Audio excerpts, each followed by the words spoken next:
Hello YouTube, just David today. We're gonna show you the things I've done on the server lately. Did some stuff off screen, cause off screen stuff takes a lot. Did some mining, got myself some diamond tools. I'm in the middle of setting up a skeleton grinder. I found a spawner. I'm not gonna worry about that right now. Right. Got myself a little ranch house and little farm. I've not really done much here. There's my mine there. That's where I got those diamonds. Just a basic little house. Haven't really filled it out yet. Over here, I have some sheep, probably all the sheep I need, and like a tiny fraction of the cows I'll need. Working on stuff for that. Coming over this way. Doobie-doo. Up them stairs, over a hill, and then down to the teleporter. You can see that I am at the, I want to say northeast. Yeah, I'm at the northeast portal, or telepad, just over that hill. I find it's close enough, but it's a little bit private. And then we're back at spawn. Let us see, I have notes on things. Okay, so last video, we discovered that beds work only for me at spawn. Apparently if you're not op, you can't do anything. So I've covered up that hole where we had the beds previously. I mean, they're still there. I might use them someday or something, especially that map I'll probably use for something at some point. But it's inaccessible right now. To make up for that, I built, and note, if I'm not at spawn and doing admin command blocky things, I'm playing in pretty strict survival mode. So this was all built by hand, harvested the stuff, grew the stuff for myself. I built an inn, which I'm actually pretty proud of. It's close to spawn, it has some beds, it has... it's not shown right now. I'll show you guys that in a little bit then. Got 4 little guest rooms, and then I've got my room here, which is basically just enough room to have stuff. And then I've got an attic, which I'm going to use for storage.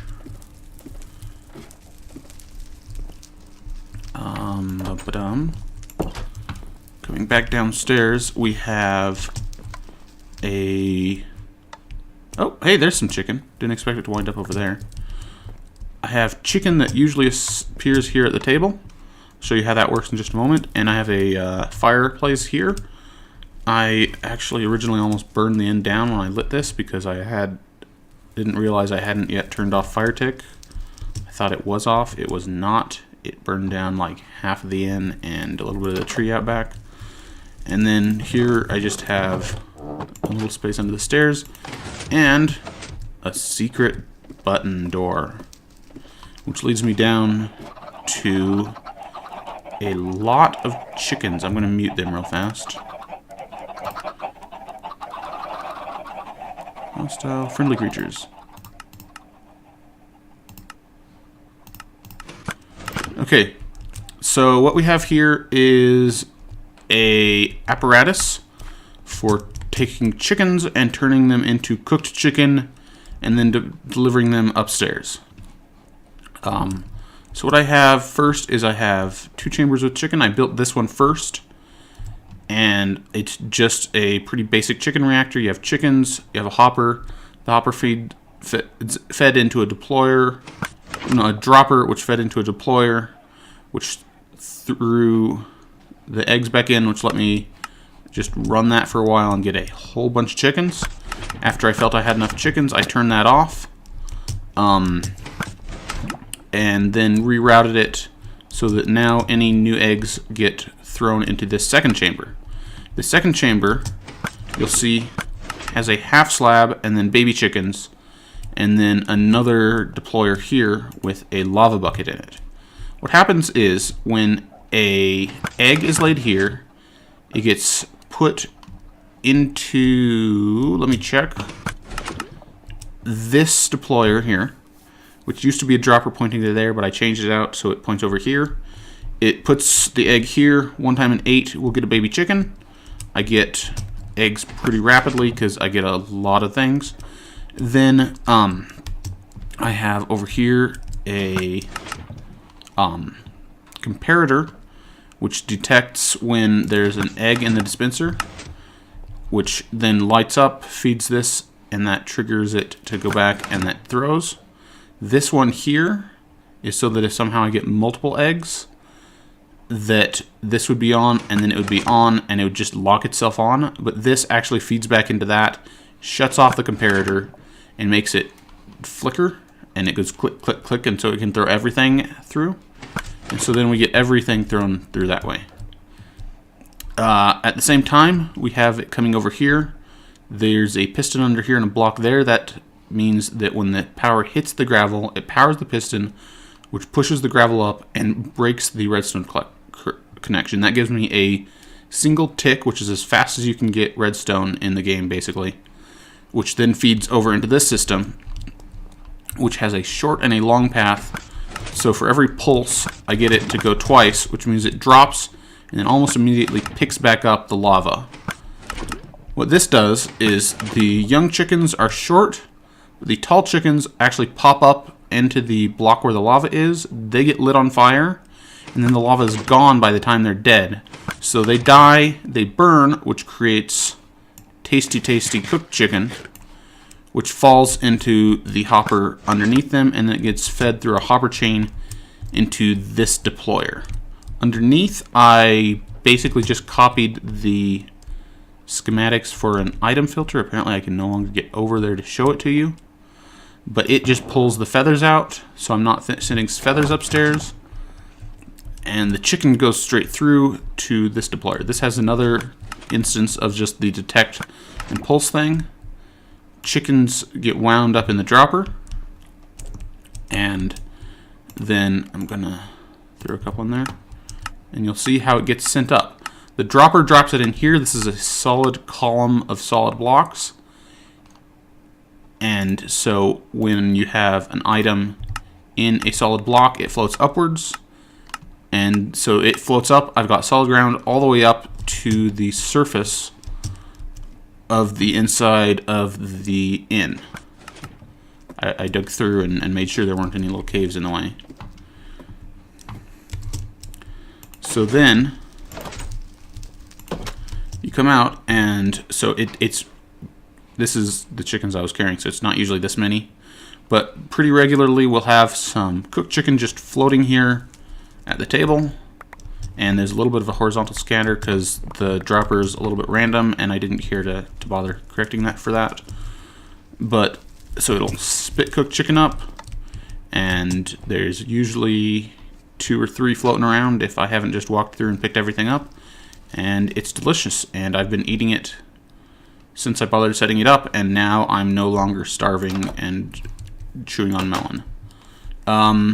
There is another portal. Haven't done anything with it except basically go to the nether to grab the nether quartz that was needed for the I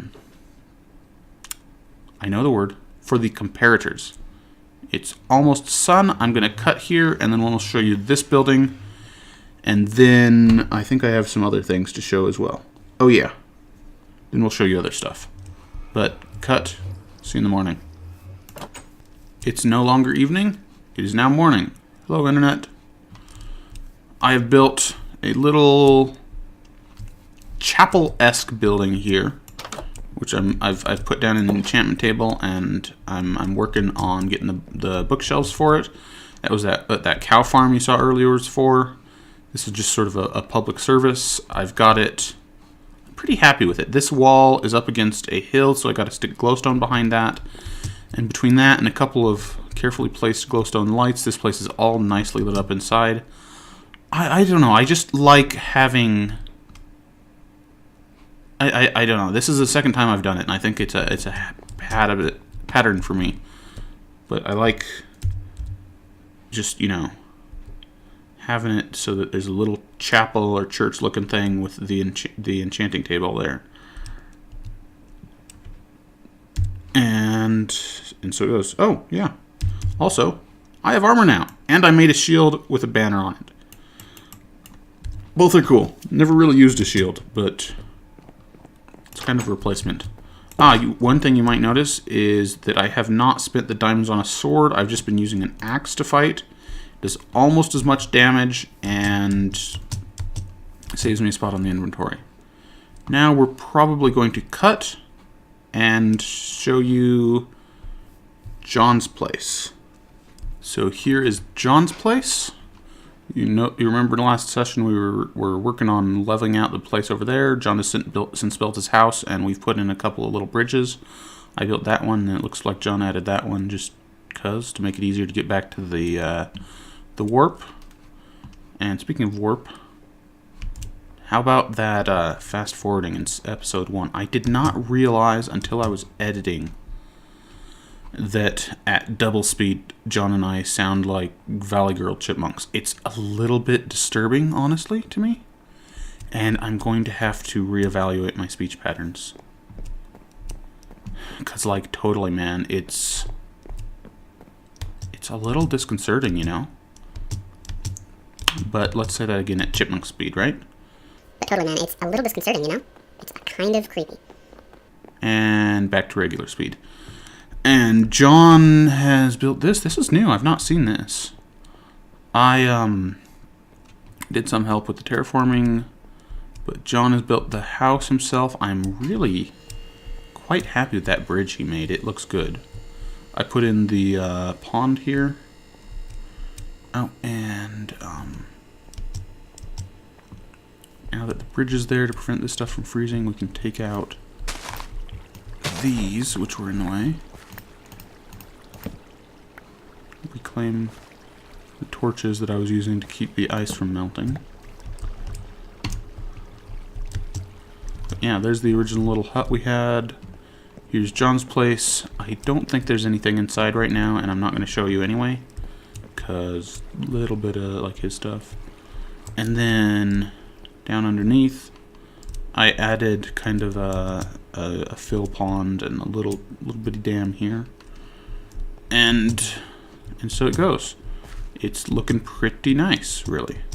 I'm quite happy with it, and I don't know how to get up. I'll see you guys later once I figure out how to climb this mountain. So we're back at spawn now. I figured I would show you guys a little bit of the command blocks that I used to run the place. Not all of them, because honestly some of them I built a while ago and I don't remember all of. But, oops. Game mode.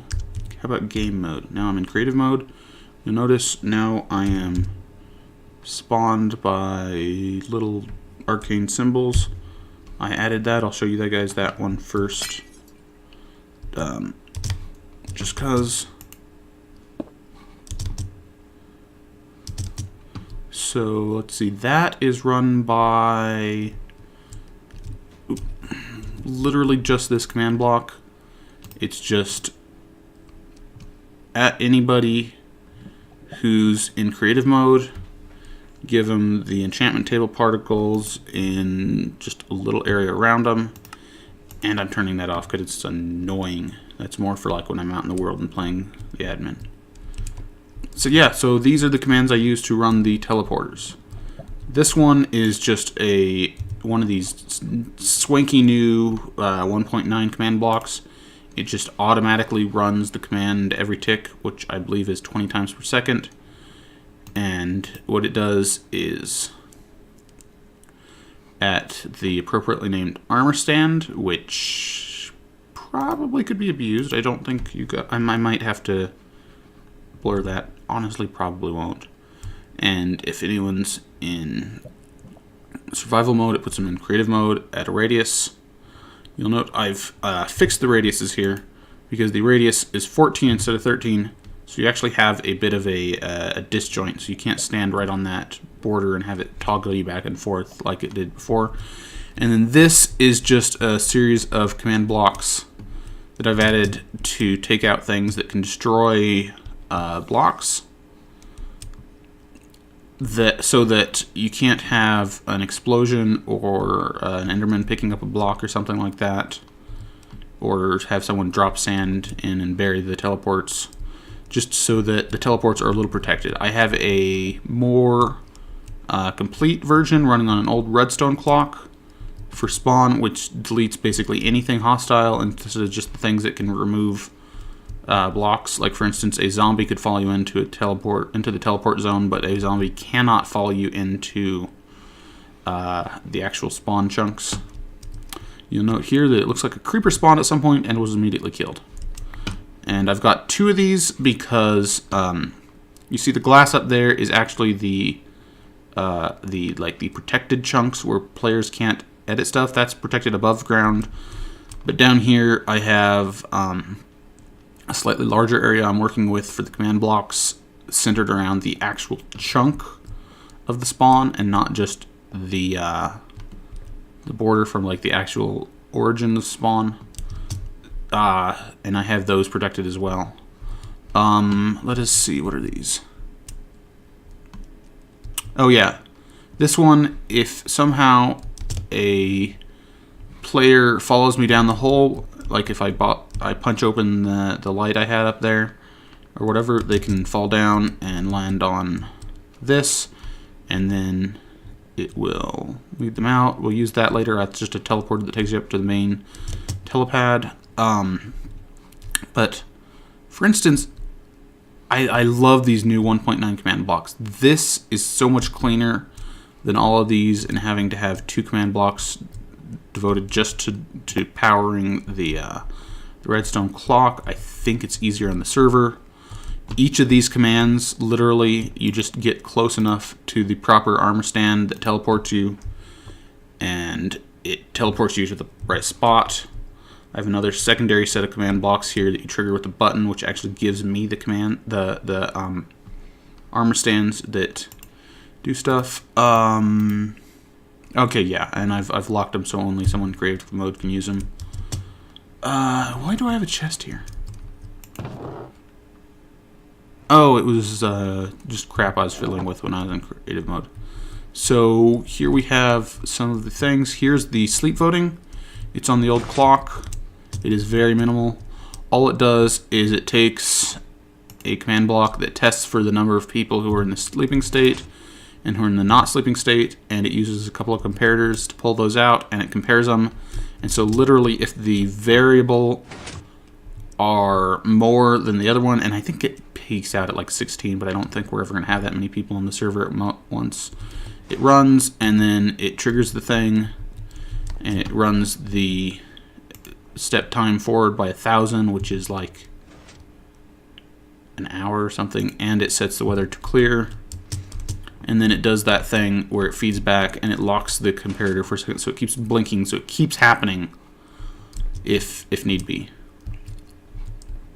So if it'll step forward through the whole day.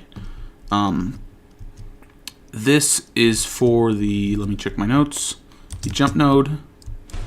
It's the old command blocks because I built it last year. No, 2 years ago now.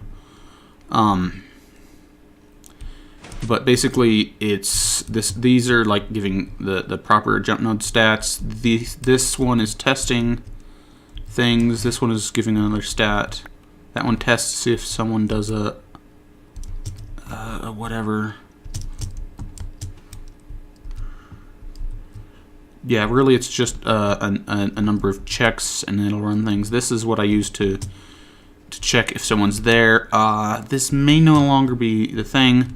But it used to be you couldn't, I think it still is, I don't know.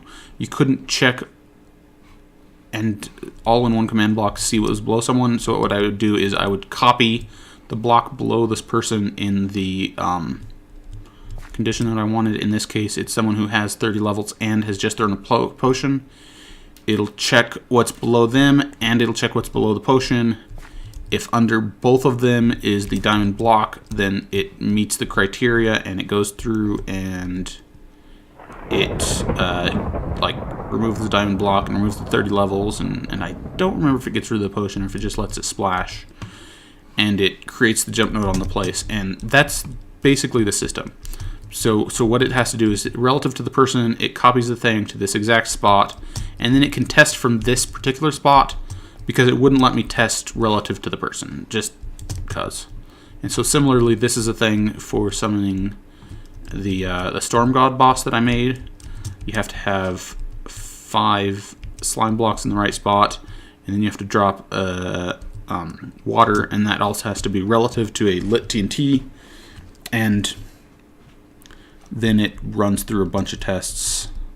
Like this is testing all of them, and if they all test out right, then it triggers the summon thing. And then some of these are just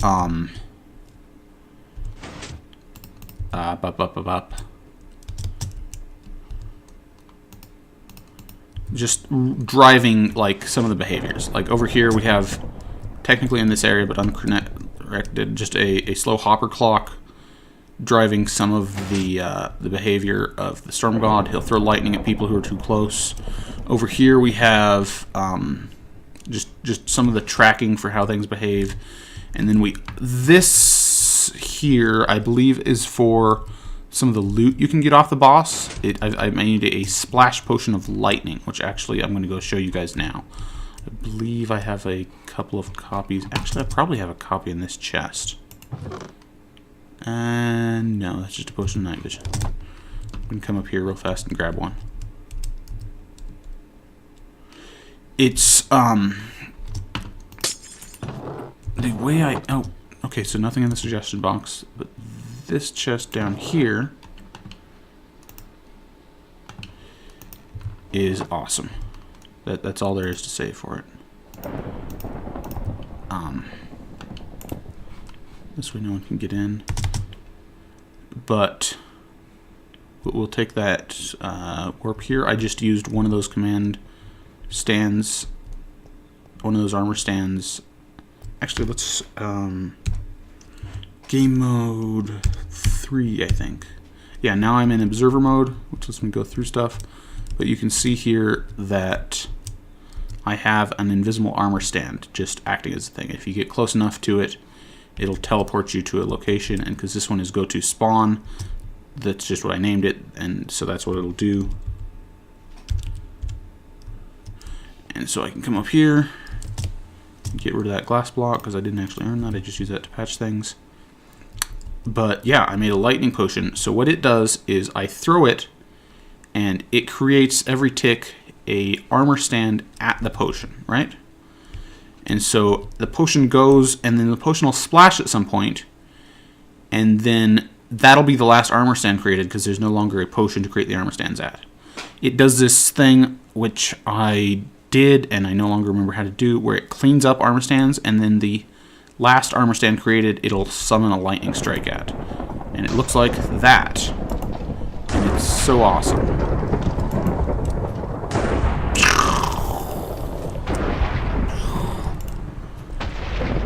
And it's a little bit dangerous, but it's good fun. And we're going to call it that for the day. Oh, I do have to go back and turn back on the admin aura. But I will see you guys next time when we have more stuff to do. Bye.